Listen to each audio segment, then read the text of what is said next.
बहुत पहले की बात है। इतना पहले कि समय भी तब नवजात था, जब सृष्टि ने बस आंखें खोली थीं और धरती, आकाश, जल और अग्नि बस बन ही रहे थे। उसी समय जन्मा एक असुर, हिरण्यकश्यप। एक ऐसा नाम जिसे सुनकर देवता कांप जाएं और जिसकी आंखों में इतनी आग थी कि पहाड़ भी पिघल जाए। हिरण्यकश्यप अहंकार का साक्षात चेहरा, एक भावपूर्ण, दिल दहला देने वाली शैली। यह कहानी में समय था सृष्टि की शुरुआत का, जब देव और दानवों के बीच का अंतर सिर्फ विचारों में था। ताकत दोनों के पास थी, पर उद्देश्य अलग है। हिरण्यकश्यप का जन्म बहुत समय पहले की बात है, जब महर्षि कश्यप अपनी पत्नी दिति के साथ रहा करते थे। दिति का मन पुत्र प्राप्ति के लिए बहुत महत्वाकांक्षी था। एक दिन जब शाम ढल रही थी और चारों ओर एक पवित्र शांति थी, तो दिति अपने पति के पास गई। महर्षि कश्यप उस समय संध्या की पूजा में लीन थे। दिति ने उनसे आग्रह किया, स्वामी, मुझे पुत्र चाहिए। कश्यप ने उन्हें समझाया कि प्रिय, यह समय उचित नहीं है। इस पवित्र समय में वासना का विचार करना ठीक नहीं। इस समय गर्भधारण करने से पुत्र अत्यंत क्रूर, अहंकारी और विध्वंसक होंगे। वे तीनों लोकों में हाहाकार मचा देंगे और अपनी शक्ति के मद में चूर होकर देवताओं से बैर भी करेंगे। लेकिन दिति के मन में बसी जिद उनकी बात नहीं मानी। उनके बार बार आग्रह करने पर महर्षि कश्यप को हार माननी ही पड़ी। उन्होंने कहा, तुम्हारे हठ के कारण तुम्हारे घर से दो पुत्र जन्म अवश्य लेंगे, लेकिन उनका नाश भी अवश्य होगा। और इसी तरह दिति ने दो जुड़वा पुत्रों को जन्म दिया, जिनके नाम हिरण्यकश्यप और हिरण्याक्ष। दोनों ही बड़े होकर बहुत शक्तिशाली लेकिन क्रूर राक्षस बने। और इन दोनों के जन्म से ही संसार में धर्म और अहंकार का उदय हुआ। हिरण्यकश्यप का नाम इसलिए पड़ा क्योंकि उसने सोने और धन को अपने वश में कर लिया और वो सोने के सिंहासन पर बैठता था। उसका भाई हिरण्याक्ष भी उसकी तरह ही मायावी और शक्तिशाली था। हिरण्याक्ष हिरण्यकश्यप का छोटा भाई था। हिरण्याक्ष अत्यंत बलशाली, अहंकारी और भगवानों का विरोधी था। उसे अपनी ताकत पर बहुत गर्व था और वो स्वयं को अजय समझता था। हिरण्याक्ष का धर्म पृथ्वी का अपहरण। हिरण्याक्ष ने अपनी शक्ति का दुरुपयोग करना शुरू किया। उसने धरती पृथ्वी देवी को उठाकर पाताल लोक समुद्र के नीचे में छुपा दिया। इससे पूरे ब्रह्मांड का संतुलन बिगड़ गया। सृष्टि का कार्य रुक गया। चारों ओर अंधकार और भय फैल गया। देवता अत्यंत चिंतित हुए और उन्होंने भगवान विष्णु से सहायता की विनती की। भगवान विष्णु का वराह अवतार। ब्रह्मांड की रक्षा के लिए भगवान विष्णु ने तीसरा अवतार वराह सुअर रूप में लिया। वे विशालकाय, तेजस्वी और अनंत शक्ति से युक्त थे। उन्होंने समुद्र में गोता लगाकर पृथ्वी माता को खोजा और उन्हें अपने दांतों पर उठाया। हिरण्याक्ष और विष्णु के बीच का महासंग्राम। हिरण्याक्ष ने भगवान वराह को युद्ध के लिए ललकारा। दोनों के बीच भयंकर युद्ध हुआ। आकाश, धरती और पाताल थर्रा उठे।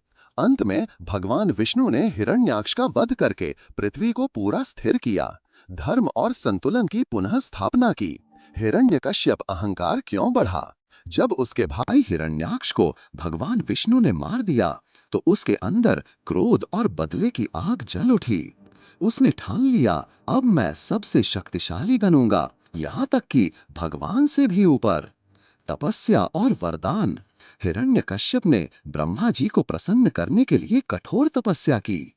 वर्षों तक उसने भूख, प्यास, नींद और शरीर की पीड़ा को सहा।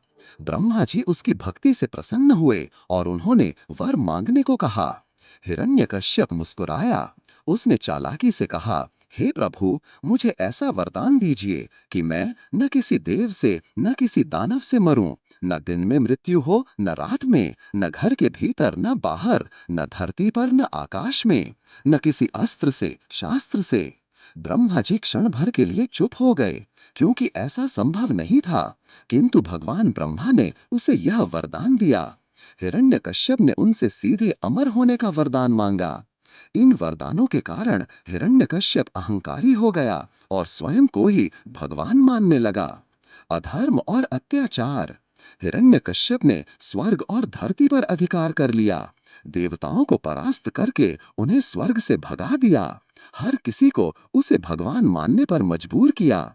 जो उसकी पूजा न करे उसे वह क्रूरता से दंड देता। वैदिक धर्म और सत्य की राह पर चलने वालों को प्रताड़ित किया। हिरण्यकश्यप के पुत्र का जन्म हुआ जिसका नाम प्रहलाद पड़ा। प्रहलाद का जन्म धर्म का दीपक। हिरण्यकश्यप का पुत्र प्रहलाद भगवत भक्त निकला। वह विष्णु की भक्ति में लीन रहता और नारायण नारायण का जाप करता। हिरण्यकश्यप को यह सहन नहीं हुआ कि उसकी औलाद उसकी नहीं बल्कि उसके शत्रु विष्णु की भक्ति करे। हिरण्यकश्यप का अपने पुत्र के प्रति क्रूर व्यवहार। एक, समझाने की असफल कोशिशें। सबसे पहले हिरण्यकश्यप ने प्रेम और तर्क से प्रहलाद को समझाने की कोशिश की। उसने प्रहलाद को अपनी गोद में बिठाया, उसे समझाया कि मैं ही तुम्हारा भगवान हूँ। लेकिन प्रहलाद ने शांत और मधुर स्वर में कहा, पिताजी, आप मेरे पिता हैं, लेकिन भगवान विष्णु ही परम सत्य है। वह हर जगह मौजूद है। प्रहलाद के इस उत्तर ने हिरण्यकश्यप के अहंकार को चोट पहुंचाई। शारीरिक यातनाओं की शुरुआत जब समझाने से बात नहीं बनी तो उसने प्रहलाद को उसके शिक्षकों से दंड दिलवाया। फिर भी जब प्रहलाद ने अपनी भक्ति नहीं छोड़ी तो हिरण्यकश्यप के अंदर का राक्षस जाग उठा। उसने प्रहलाद को भयानक यातनाएं दी, तलवारों से हमला। उसने अपने सैनिकों को आदेश दिया कि प्रहलाद के टुकड़े टुकड़े कर दिए जाएं। लेकिन प्रहलाद की भक्ति का कवच इतना मजबूत था कि सैनिकों की तलवारें उसे छू भी नहीं पाईं। ऊंचाई से गिराना। हिरण्यकश्यप ने प्रहलाद को महल की सबसे ऊंची दीवार से नीचे फेंकवा दिया। सोचिए, एक पिता अपने ही बेटे को मौत के मुंह में धकेल रहा है, लेकिन भगवान विष्णु ने उसे अपनी हथेली पर उठा लिया। हाथियों से कुचलवाना। उसने प्रहलाद को मदमस्त हाथियों के सामने छोड़ दिया ताकि वे उसे पैरों तले कुचल दें, लेकिन हाथी भी उसके पास आकर झुक गए। जहरीले सांप और जहर।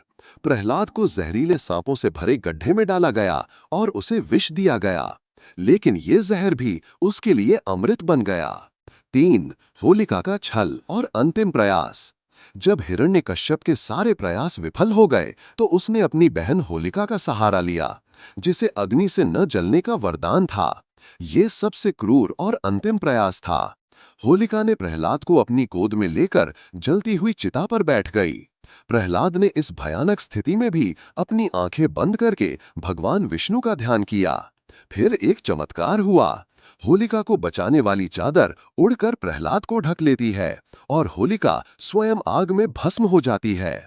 ये घटना सिर्फ एक हार नहीं थी, बल्कि हिरण्यकश्यप के अहंकार की अंतिम हार थी। यहीं से होलिका पर्व आरंभ होता है, अधर्म पर धर्म की जीत का प्रतीक। अंतिम प्रयास, स्वयं मारने चला। अपने पुत्र को हिरण्यकश्यप ने तलवार उठाई, अब मैं खुद तुझे मारूंगा। और तभी भगवान विष्णु ने नरसिंह अवतार लिया। उसने तलवार उठाई और खंभे पर प्रहार किया। धड़ाम। प्रकट हुए भगवान नृसिंह, आधा नर आधा सिंह। एक अद्भुत रूप जो न मनुष्य था न पशु। वो न दिन था न रात, संध्या का समय था। वो न घर के भीतर था न बाहर, द्वार पर हुआ ये दृश्य। न अस्त्र था न शस्त्र, केवल नख नाखून थे उनके। और हिरण्यकश्यप, उसकी मृत्यु तय थी। अंत हुआ अधर्म का। भगवान नृसिंह ने हिरण्यकश्यप को अपनी गोद में उठाया और अपने नुकीले नखों से उसे चीर डाला। धरा पर छाई अधर्म की काली घटा एक क्षण में छट गई। न्याय की स्थापना हुई। प्रहलाद ने हाथ जोड़कर अपने ईश्वर को देखा। भगवान नृसिंह का क्रोध शांत हुआ और वे फिर से विष्णु के शांत स्वरूप में लौट आए। सीख क्या है? अधर्म चाहे जितना शक्तिशाली क्यों न लगे, अंत में सत्य और भक्ति की विजय होती है। ईश्वर अपने भक्त की रक्षा के लिए किसी भी रूप में प्रकट हो सकते हैं, बस आस्था चाहिए।